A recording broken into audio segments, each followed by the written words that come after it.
Exactly is prompting this increase in numbers, and what should European nations do to help stop the unfolding humanitarian catastrophe?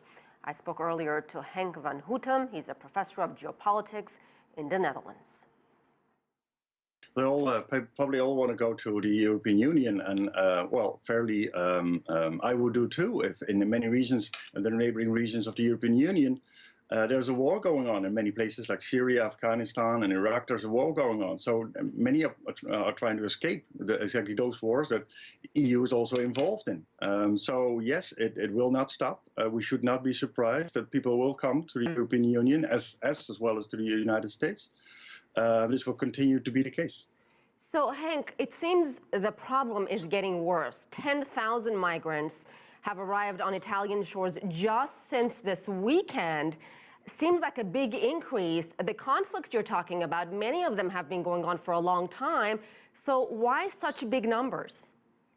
Well, this policy has been going on for years, and indeed, as the European Union is indeed increasingly closing off its borders, the result is that there's only more undocumented migrants coming to the European Union. So it is also the European Union who's largely responsible for the influx of new migrants, and because the European Union is very good at present in selecting certain migrants to come to the European Union, and others are not allowed in, based on the origins where they're coming from. The European Union is basically working with a certain kind of a list of countries that is on the basis of which people are allowed in, and the source for the entrance politics is really where people are born. So over the years, as we have seen, that the European Union is getting an ever closer union. It is increasingly sealing off external borders.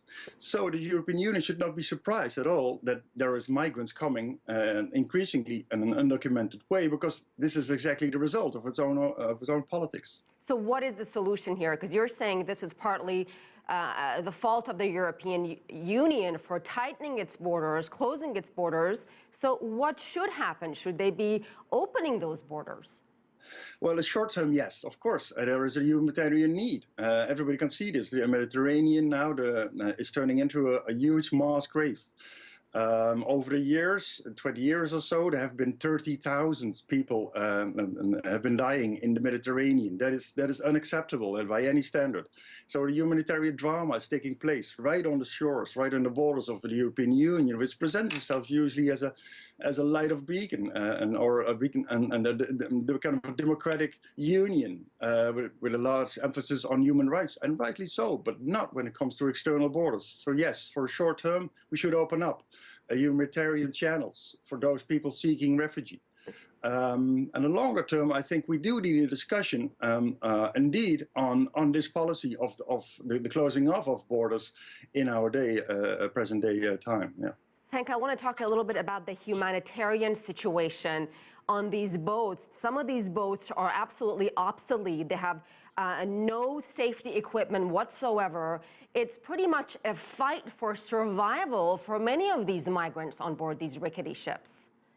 Yes, indeed so, and that is indeed a drama, a tragedy, as I was saying. And by the European Union is now, or the border of the European Union is now the deadliest borders on Earth. Of all the borders on this planet, the EU's external border accounts for 75% in terms of migrants dying on the external borders, much more than the US or Canada or Australia, other continents where there's a huge influx of migrants. So yes, there is a devastating tragedy taking place, and we should act.